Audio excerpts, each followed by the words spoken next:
problem I find, living a life that I can't leave behind. There's no sense Morsey, brother. Just kind of bring you back to, that was almost 2 years ago, when I think when we started really doing this, a year and a half ago. Let me know if you can hear me. Hello, Rachel, Joshua. Nice to see everybody. Let me know if you can hear me. Chloe, can you hear me? Sweet, that's good. So it's gonna take us a couple minutes to get rolling here. Please, quick prayer for me, you guys. I'm having, I guess this is like COVID brain fog. I think that's what this is. I mean, I deal with brain fog, but I pretty much feel like I'm dreaming right now. So, you know how dreams go, right? You're like, oh, I'm riding a horse on the moon, and this makes sense. Watch me go. Watch me ride this horse on the moon. And then you're like, but it only has 3 legs. What am I going to do with a 3-legged horse? It doesn't matter. I'm on the moon. And then you're like, just totally is like working. Well, this could go like that tonight, where I'm like, I think I'm just kicking ass on my 3-legged horse on the moon, and I'm just dreaming. Could be. Wee. Wow. Good to see you, Matt.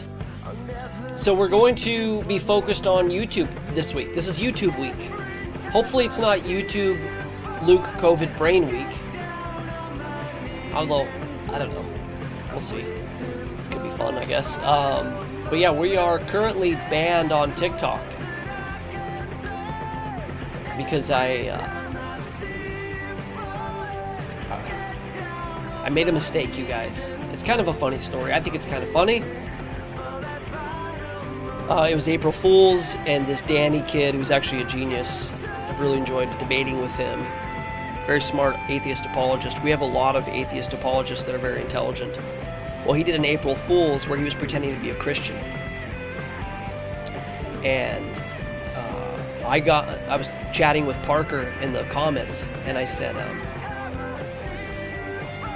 Parker, should I go on and pretend I'm an atheist? And he's like, yeah, you gotta get in there. You know, he's another atheist guy. I've made a pretty good relationship with some of these guys. So I get on, and, you know, I basically am like, you say in your comments that atheism is illogical? And I said, don't you understand science? The science has proven there is no God. And I played the role of the, like, aggro, trust the science atheist, and it was just a joke. And Danny was laughing the whole time. And I think I said something like, he said something like, how did the universe get here? And I said, the Big Bang. Duh, the Big Bang. But that's not how the universe got here. Yeah, it's rapid expansion. And like, it was playing this whole thing. And I said, well, you think God did it? Like, only stupid people would think that a God created this universe. That's a stupid thing to think. So I think I probably got reported by a Christian. Which is ironic. But if I hurt their feelings, I was bullying them, I guess. So that just seems ironic and sad. So I'm sorry.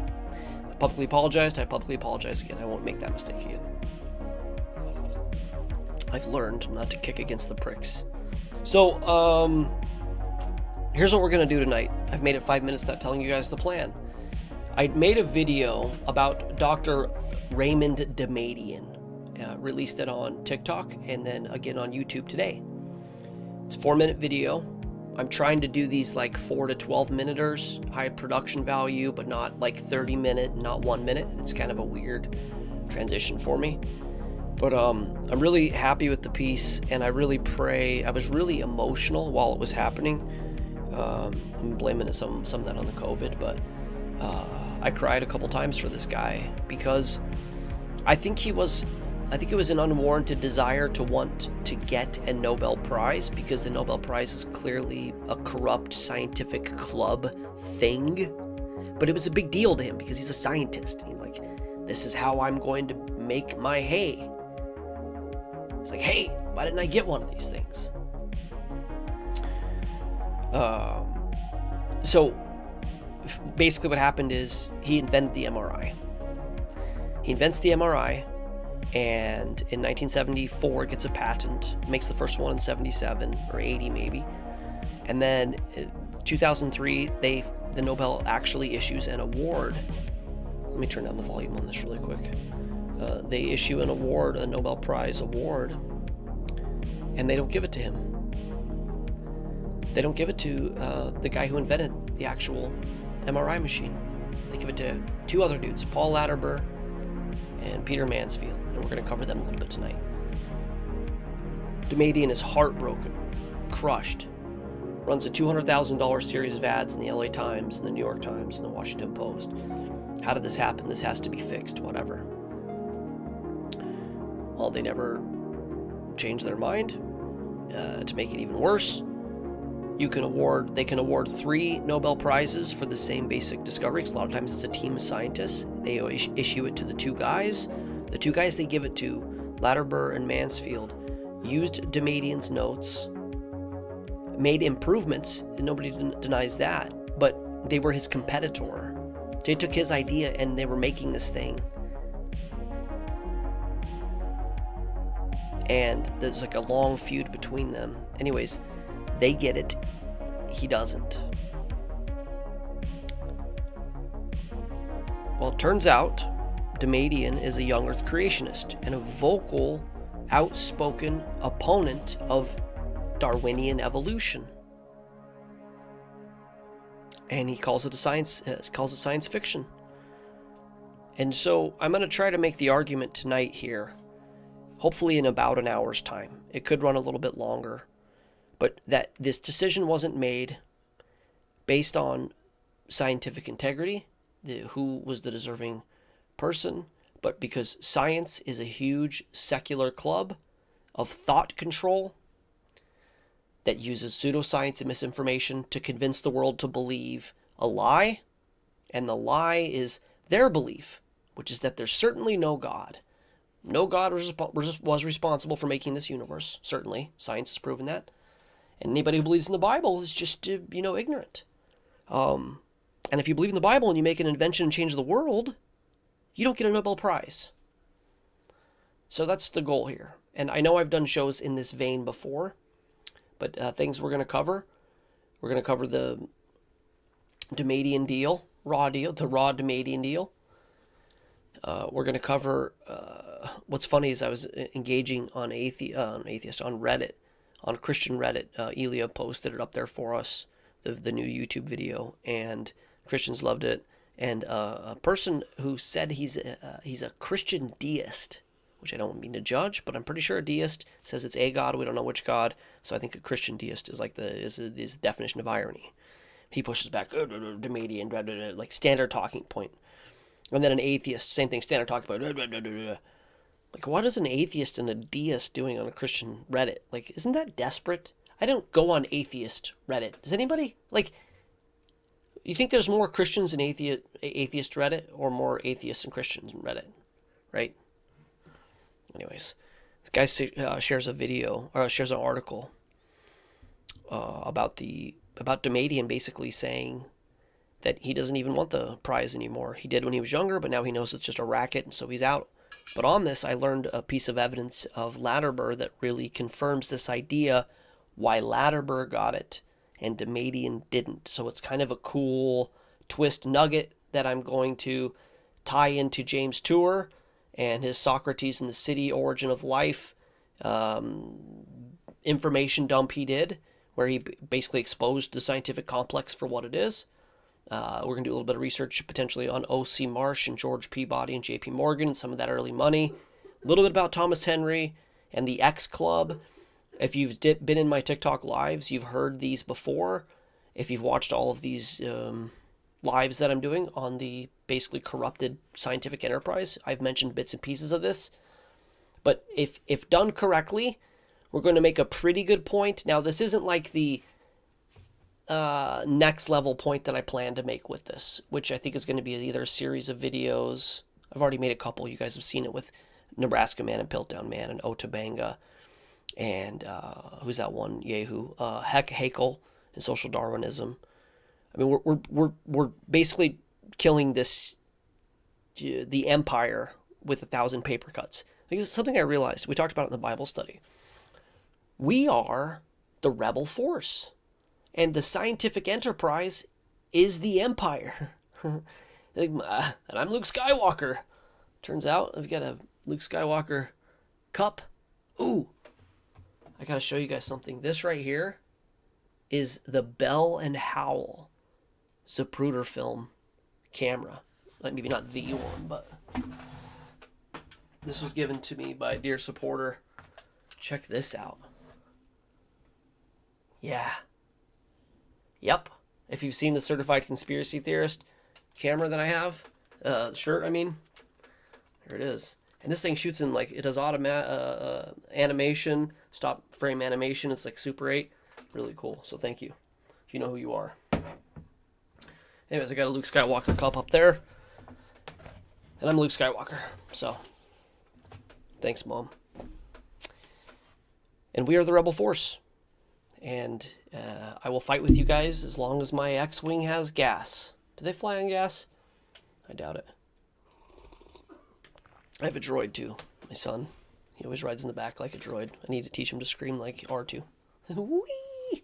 So, yeah, we're the Rebel Force. And we're coming at the Empire. And the Empire sucks. And they're losing. Because we got the truth on our side. Right? So we're going to go a little stealthy. Get the Empire tonight. That's the plan. Luke Skywalker vibes, yeah. Very important what you name your children. Very important what you name your children. I was going to be named Autumn Bree because they thought I was a girl. Whatever 77 tech determined gender pre this side of the birth canal. I shocked the world with a lightsaber. It's too early for this. Anyways, so my mom was like, Luke. Star Wars was a big deal at the time. And anyways, so I lead the Rebel Force, and also Luke in the Bible was a doctor, and I basically play one on VOR, give people unsolicited terrible medical advice. So, okay. Sorry for that, and you're welcome. Blame it on the blame fog. It's COVID's fault. COVID sucks, by the way. They should have never made that. Made us have it forever. It sucks. What do I do?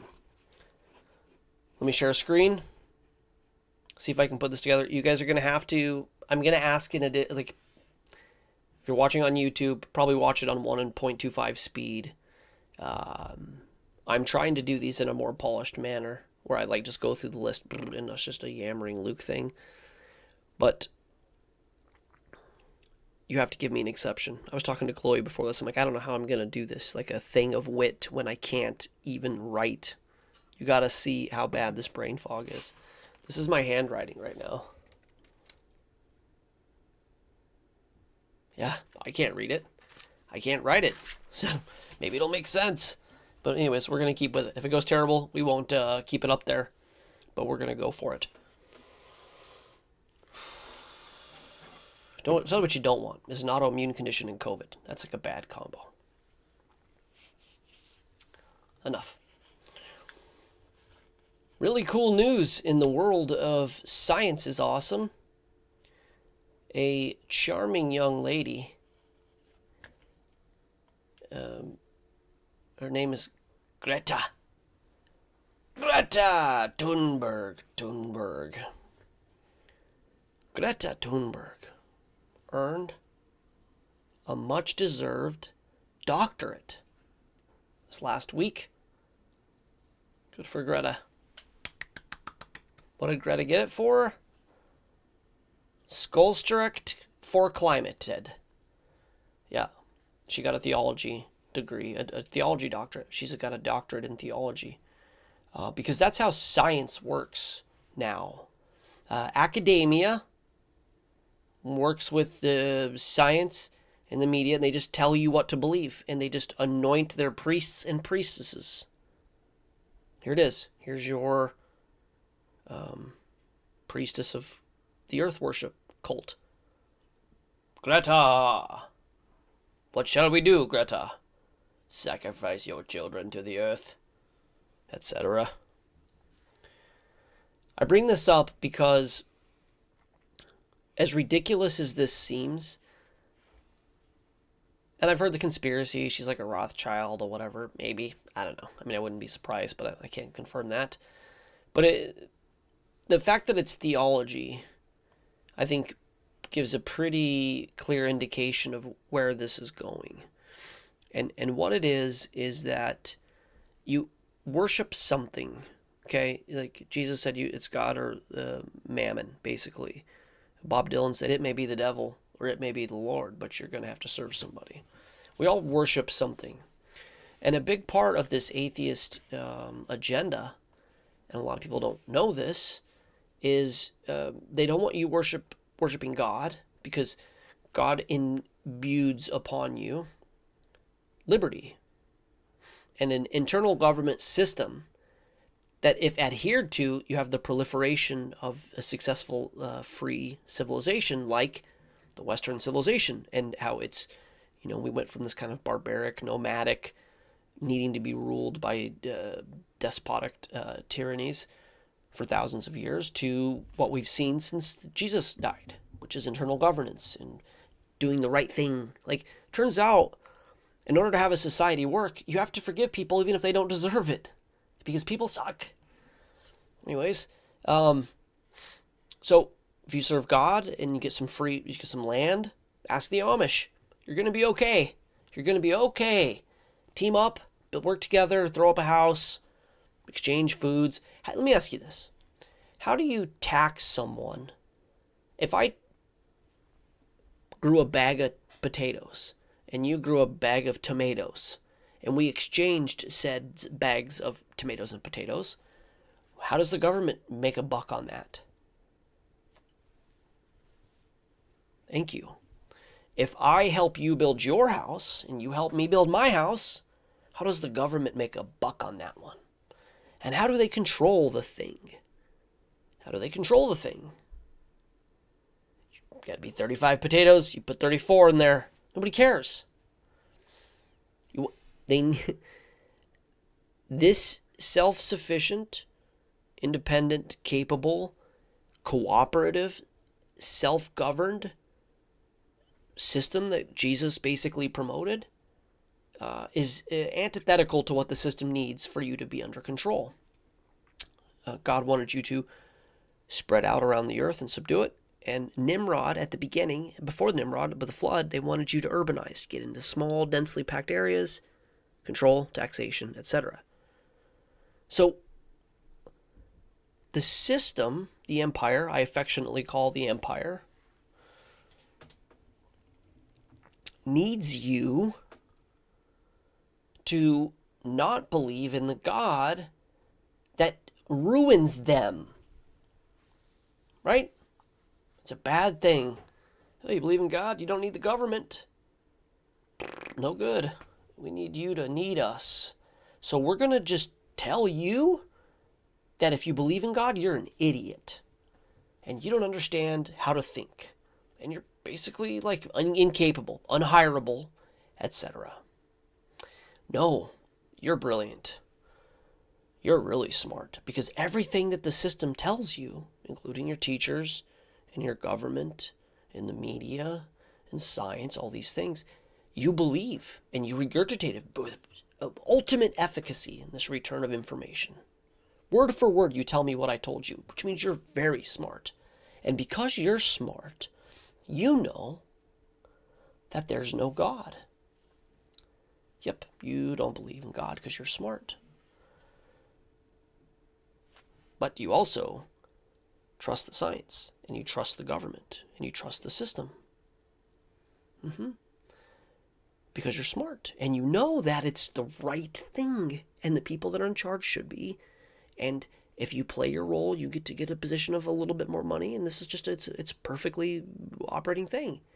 Yeah, technically, you can't believe in God, but you're going to worship us, the state. We are God.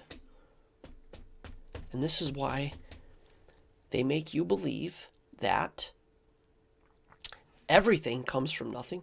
Nothing comes from nothing. It's a paperclip. not paperclip, with brain frog. We call it brain frog. This is a paperclip, says the brain frog. Okay. I need one of those clappers. Clothespin. Clothes clip. If this just appeared, right? If I was like, bloop, that's a magic trick. He'd be like, nope. That clothespin wouldn't just appear. It wouldn't appear. The clothespin wouldn't appear. Now, if everything in this room appeared, that'd be impressive. Everything on the earth appeared, that'd be impressive. Everything in our solar system, that'd be impressive. Everything in the universe. They've taught you to believe that it all came from nothing. Literally nothing. But you can't believe that. You can't possibly believe that. It's impossible. You can't reconcile it. So basically what we do is we go, yeah, I believe that. I totally believe that.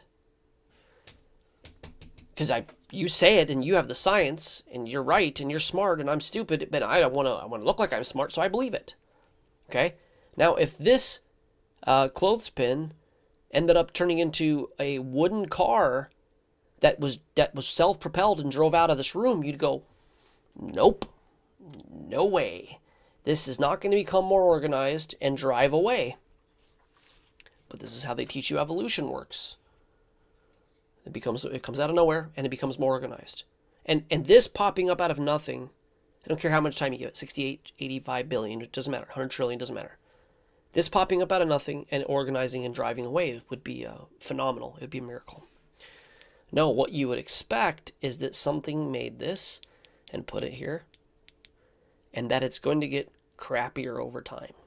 This is going to become discolored, and it's going to end up degrading, and eventually it's going to disassemble, disorganize into nothingness. That's how things actually work. They teach you the opposite. They teach you the literal opposite happens. And it's such a ridiculous, preposterous, unbelievable, unimaginable lie that the only way you would ever believe it is if they tell you authoritatively that you must believe this. And if you don't, you're unintelligent and you don't understand science. And anybody that questions it is gaslit and bullied and censored and deplatformed and defunded and whatever. And if you do this, it works. It works really well. Especially when you add to it like human pride, which is fun.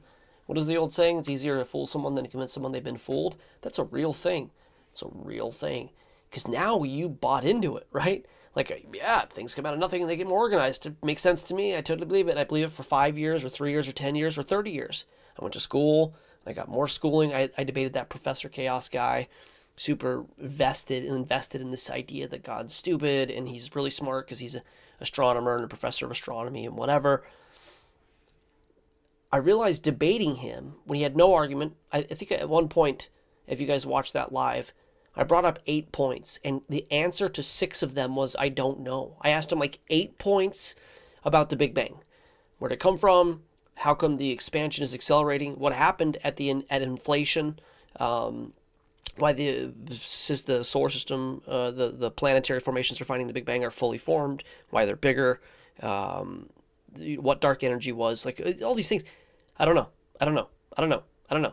He only knew about cosmic microwave background radiation. Well, I realized debating him that this man, that's his life. That's his whole thing. Secular astronomy. And learning it and spending a lot of money to buy this information, which is behind a paywall, technically. You go to the, I make content and we've set out to, God willing, be funded by people supporting us and not have the content behind a paywall. So I put everything out for the public. Well, everybody says, you got to put it behind a paywall. I go, well, then the only people who are going to see it are going to be the people that want to give me money for it, which is good because they like it. But I'm trying to reach the people who don't want to hear me. It's a good business model. Here's a good business model. Ready? Sorry. Spring. Here's a good business model. Tried to convince the world that it's 7,000 years old, designed by the God of the Bible. Try to make all of the information free What's the worst that could happen? Anyways, if I put this behind a paywall, Ken Arrington, my wife watched his series.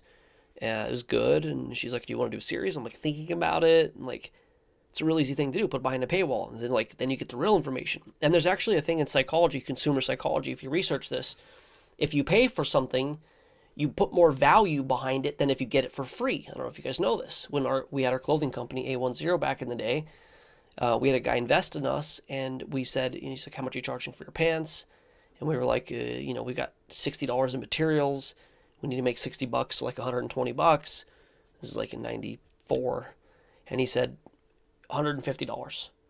We're like, well, but we can really technically make these for, if we pay ourselves $3 an hour or whatever, we can make it for 120. And he goes, I don't care.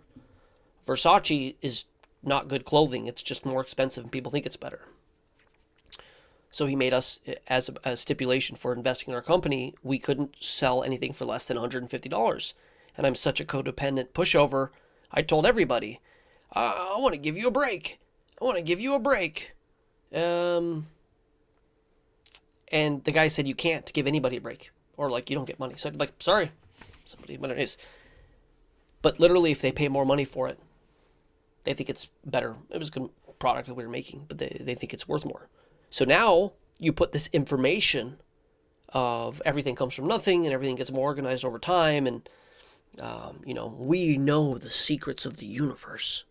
You take this information and you put it behind a paywall, a very expensive paywall, where they have to digest this information to you like a bird with its little bird babies and spit it in your mouth. You go, wow, I spent $70,000 and I learned from the top of the top of the top of the top. I've got the good information here. Well, you're already probably intelligent, meaning you're good at absorbing information and spitting it back. And now you've gone to school for 60 years, whatever, 12 years, 16, however long you go through your doctorates or whatever. And now you have gotten the wisdom and the information from behind the golden paywall and paid all this money and invested into it, which means you've really attributed to it. And you were bullied by your professors and they knew it because they worked at a place at some point and they were at the telescope and you can't question them or whatever. And then they come into power as the new generation of professors, and they just gaslight everybody with the information they had and do the same thing over and over. It doesn't the truth doesn't matter in this scenario. It's science theater. If you've ever studied security theater and what happened after 9/11, it's like, yeah, sure, you're safe now. You do a 3D body scanner and you're safe now. But the reality is, when you're not safe, if somebody wants to do the thing, they're going to do the thing. But the theater is very convincing. We see this in medicine. The more fancy the doctor's office is, and the more your doctor bullies you, and the more he says, you can't question me, and he's got his, pressed lab coat and his clipboard, actually the more effective the medicine is. It's a psychosomatic bond with your captor. It's Stockholm Syndrome, basically. And so, when the Bible says nothing new under the sun, it doesn't have to be new. The devil can't create, and he's just going to do the same thing. Oh, no, because we think we're having some novel proprietary experience. We're not. We're just a mish of our parents and their parents, and he knew them too. And we're devolving. How easy is this for the devil to pull off? When he knows that literally every generation we are a worse version.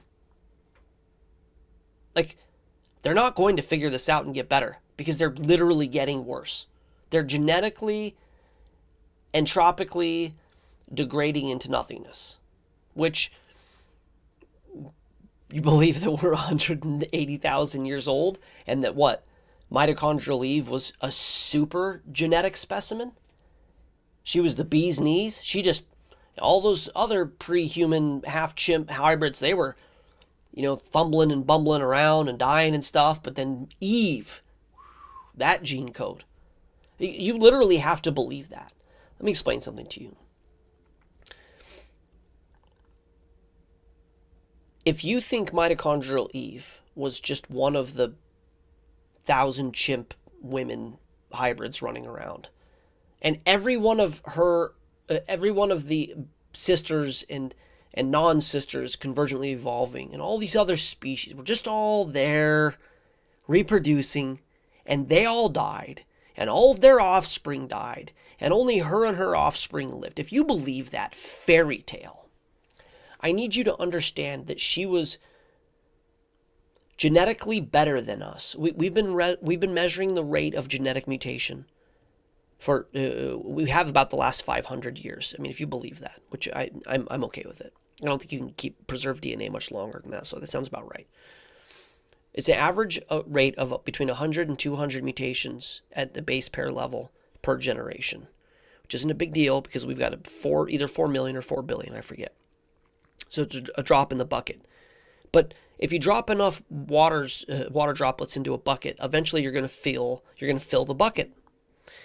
Well, this bucket that's being filled is the degeneration and the degradation, the destruction of the human being. Okay? Mutations are bad. It's errors in the copying of the code. Okay? So photocopy my illegible handwriting here, photocopy it, photocopy it, photocopy it, photocopy it. Well, if you imagine it's like a 4K resolution, so 4,000 pixels. First time it's like let's say this line. I'm trying to do this, but let's say it goes from here to there. So it's let's go straight up down. That'll be easier. 4,000 pixels of a line, just a black line. The first time you copy it, it's like 3,987 pixels. A little bit on the edges. A couple of those pixels dropped off. The next one, it's 3,986. 3,900, whatever. Eventually your line's going to lose its sharpness, definity of its edges, right? It's going to start to become not a chiseled line, kind of a more smooth line. And then it's going to start to fade. And I kind of want to do this. I kind of want to like do the thing I'm talking about and copy it over and over and over, thousands of times. Eventually, it's going to not be a line at all. It's going to turn into a faded gray thing, and then it's going to be what looked like a line. And this is what's actually happening. I've just told you something about the nature of reality that destroys the theory of evolution. Like, if what I've just said is how it's actually happening, and it's consistent with everything in reality. Everything in reality happens like this. It gets worse over time. It's loss of information every time. It does not become, you will not make a copy of a fuzzy line enough times that it becomes a resolute line. It will not happen. And if you want to believe that, you are welcome to, because we all believe in something. We all believe in something supernatural. And if you want to believe you can take a fuzzy line on a piece of paper and keep copying it till it becomes a resolute, sharp line, go ahead. But it's not science. Hear me. It's a belief system. It's a fairy tale because it doesn't happen. Well, mitochondrial Eve, in your paradigm, if you believe in the theory of evolution, which I don't know why you're watching this channel if you are, but I guess maybe you guys can use this in your armament. Mitochondrial Eve is the thick, black, resolute line in the history of the genome. That's what she is. How the hell did she get there? Nobody knows. It was getting fuzzier and fuzzier and fuzzier, and then shoop, here she is. Just thick, resolute line. She's the one. And we are all related to her, and we've all gotten worse every generation since. Now, this is 150,000 years ago in your fairy tale. 150,000 years ago, even though civilization began 4,500 years ago in Mesopotamia. So you believe that for 176,000 years, or 140, it doesn't matter, it's monopoly money, it's all made up anyways. 145,000 years, she was running around, just scampering, hiding in the caves from birds or whatever. And then everybody was like, this is stupid. Guys, let's try agriculture and reading and writing and a government.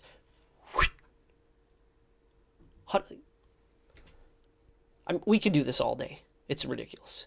So the reason why anybody would believe it is because you were forced to believe it, because they took you away from your parents when you were a child and you were raised by wolves.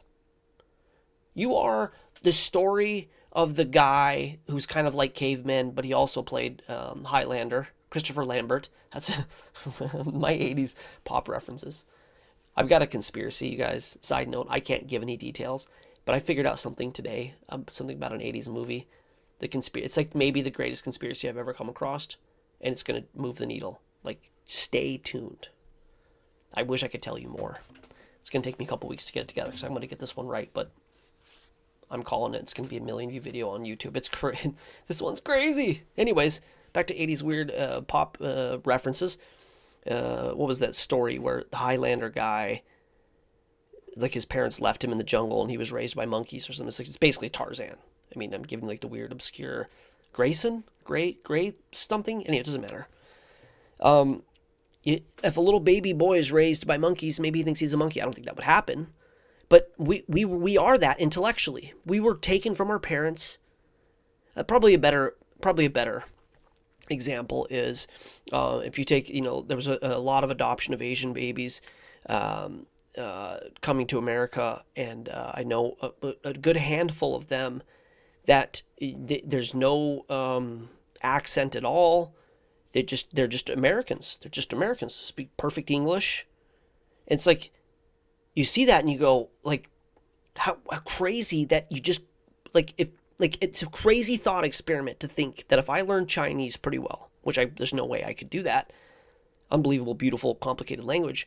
But I'm like, I love it. I got a brother who's really into Japanese culture. He learns Japanese and then he marries a Japanese girl and they have a baby. Or no, let's say he marries an American girl and they move to Japan and they raise their baby in Japan, and he could look, like this Italian, obviously American kind of person, but speak exactly perfectly fluent Japanese. It's crazy to watch, but it happens. There's actually really cool YouTube videos of this kind of thing.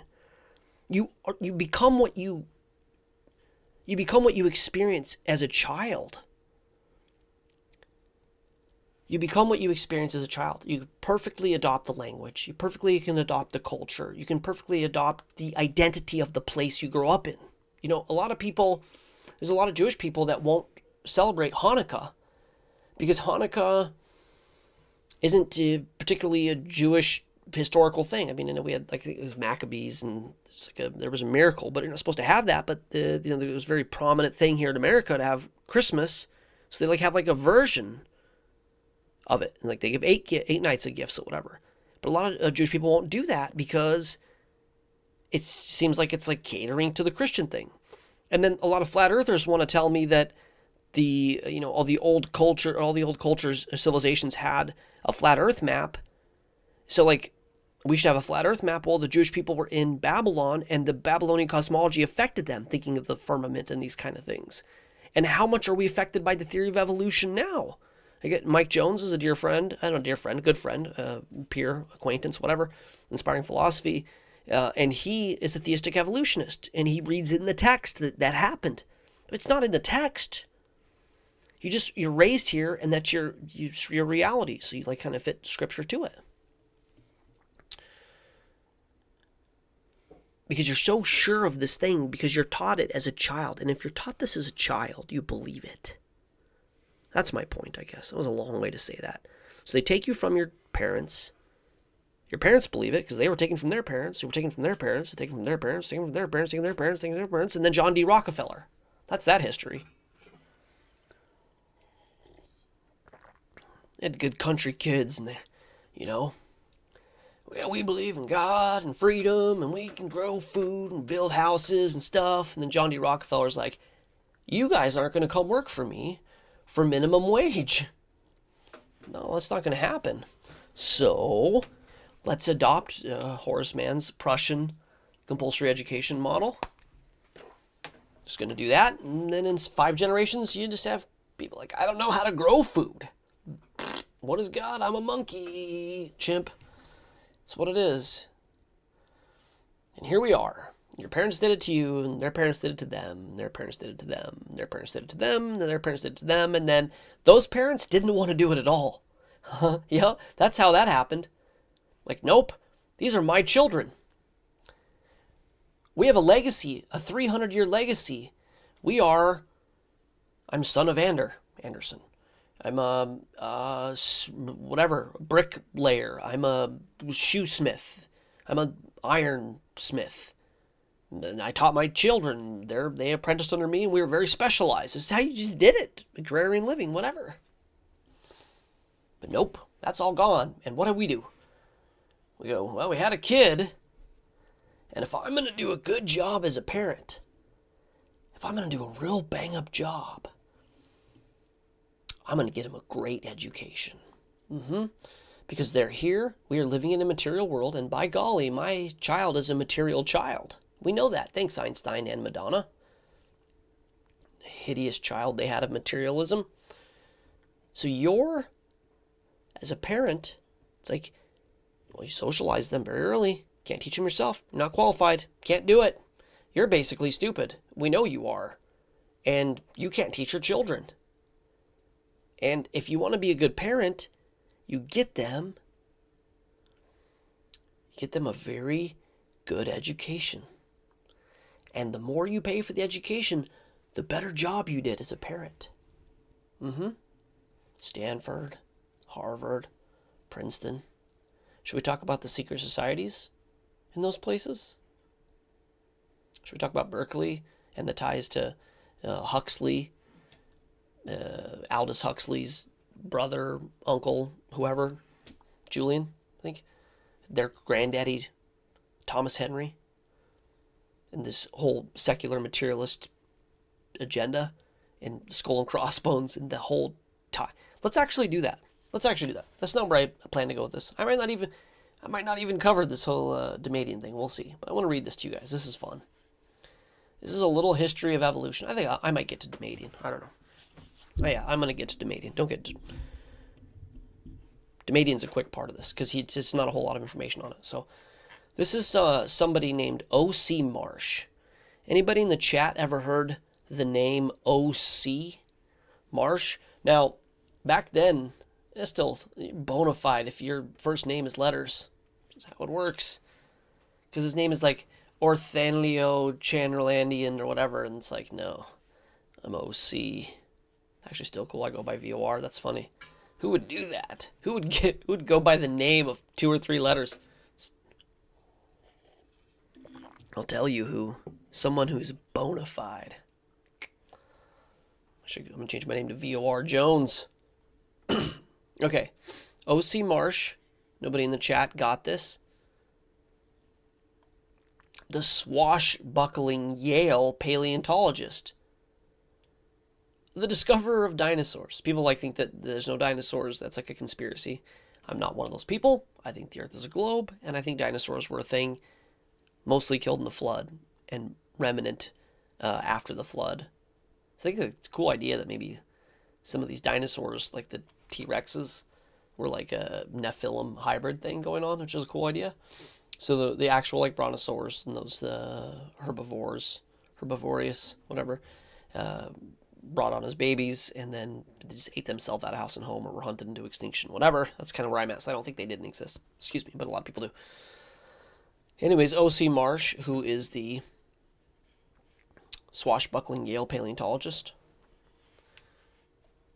was America's first Darwinist. Look at that. I haven't read this in a while. In the 1870s, Othniel Charles Marsh was a professor, bona fide.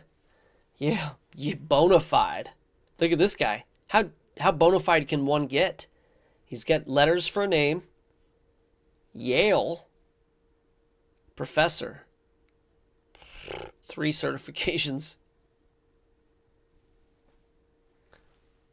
3, like horse evolution. Who is fighting off Native Americans.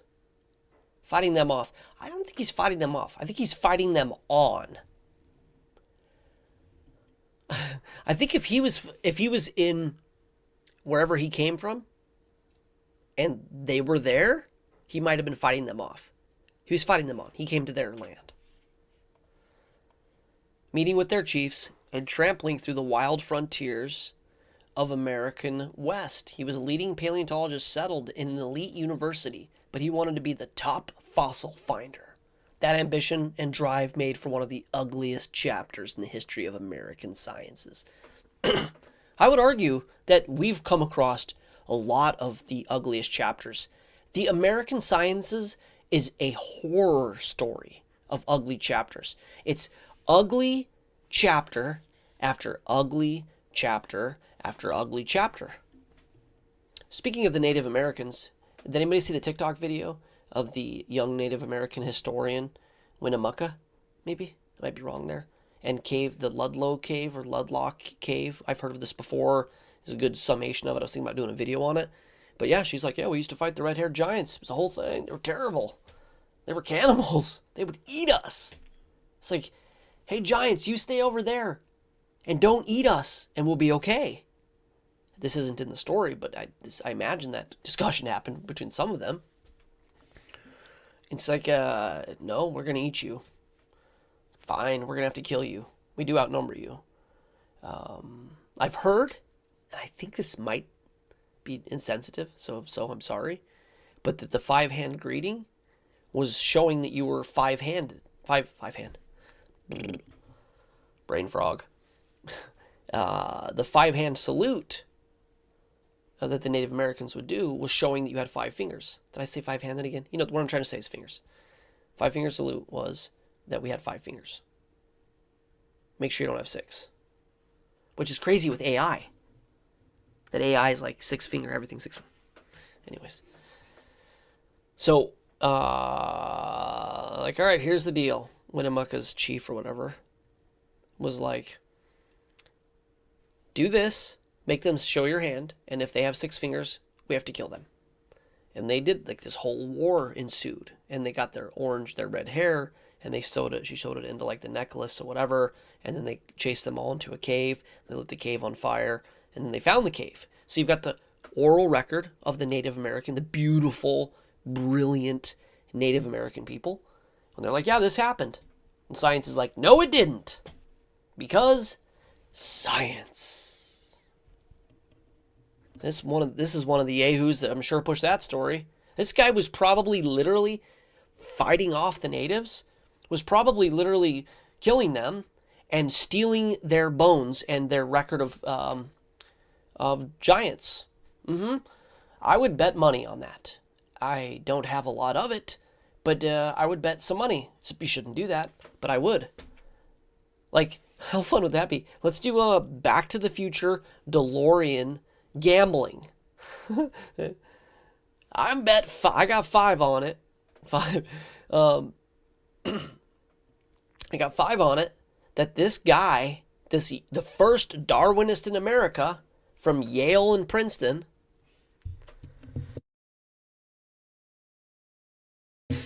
was fighting off the natives, was him going to their tribes and killing them and stealing all of the records of giants that they had.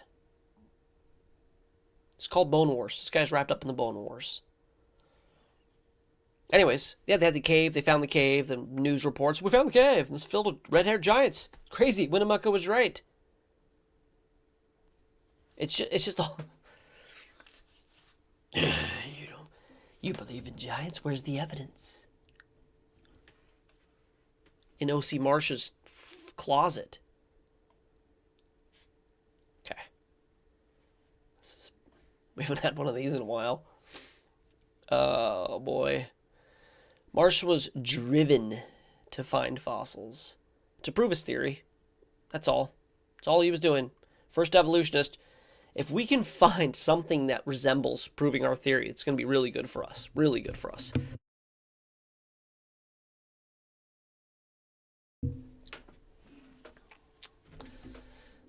Let's see here.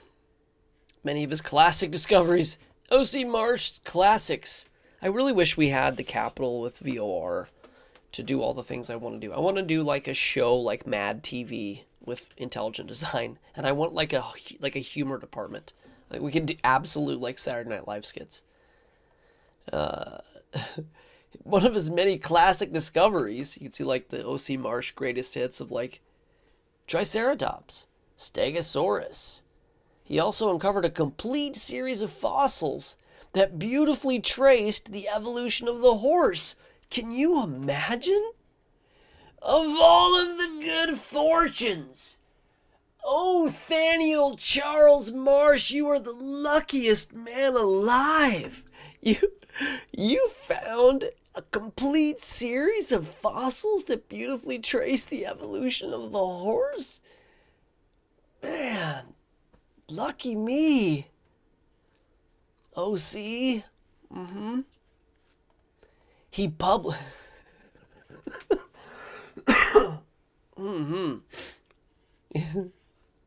He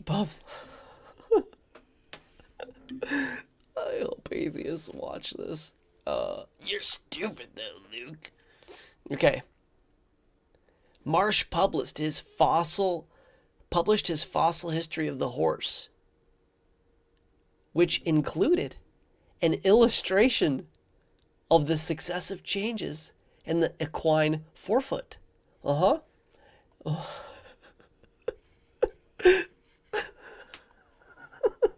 Nobody believes this. This guy. Wait till you see who he is. Wait till you see who this guy is. Driven to find fossils, fighting the natives off, finds the Triceratops with his classic hits and the Stegosaurus. And he also uncovered a complete series of fossils that beautifully traced the evolution of the horse. He published his fossil history of the horse here, which was a drawing. He published a drawing of the horses. I'm going to do the rest of this in AMSR. He found the fossil record history of the evolution of the horses, and he published the drawing of it. Not the fossils he found. One has to ask themselves, did he have to find the fossils if he was just going to draw them anyways? No? I mean, to me, it's like I was a snowboarder. And I tried to get the footage. I did the jump. Take the picture. I could have just drawn it. Why did I jump at all? Could have just drawn it. This is me almost to the moon. I jumped so high. I drew it. Okay. Let's click on his fossil history of the horse. Maybe I'm wrong. Maybe this is going to be really embarrassing if it's a full fossil history. I'm going to click on this link. I'm going to roll the dice here. Feeling lucky. It's behind a paywall. Anyways, it doesn't matter. I looked at it and it's not. They don't have an actual fossil history of this. It's always going to be a drawing. Always. It's always. We found Orohippus. 1, 2, 4, 5. A. Figure 75. Myopiphus. 2, 3, 4. Miocene Hipparion. 2, 4, 5. And then this guy, Equus Nubfoot, Quanitarian, 4 something. This is still in textbooks. Should I try and look it up? O.C. Marsh horse fossil. Horse fossils. One of the preeminent paleontologists when he discovered the remains of a horse, which he recognized as a 3-toed precursor. Well, we're going from all of the horses to a horse. Can I just scroll this over?